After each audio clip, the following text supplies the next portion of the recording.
Good morning, gang. For today is Wednesday, November 18th. I just wanted to let you know what we are doing for classwork and what we're doing for homework. So your classwork that you'll be working on is Reading Plus. So you want to make sure that you log on to Reading Plus, you complete the reading assignment, complete a vocabulary assignment, so that you can unlock that visual skills. So you want to go ahead and work on that today. You also want to complete your science quiz. Please keep in mind that with your science quiz, you can use your book, you can use your notes. The chapter for the science book is online.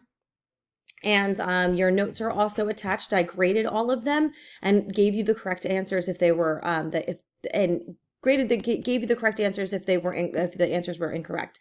So make sure that you do your quiz based on that piece of information. I will post 3 of them. You will have 3 chances to take that quiz. So please, please, please do your best. Use your book, use your notes. And then your grammar homework. For homework, you have grammar homework, complete the slides, and then social studies. If these are slides instead of like the notes pages that we had, so you want to click on the slide, and there is a video there that gives you my lesson, a link to my lesson, and then you're going to answer the questions, okay? If you have any questions, please let me know. I'll see you at 11:30. 9:30 if you have any questions, 11:30 if you don't. Have a great day.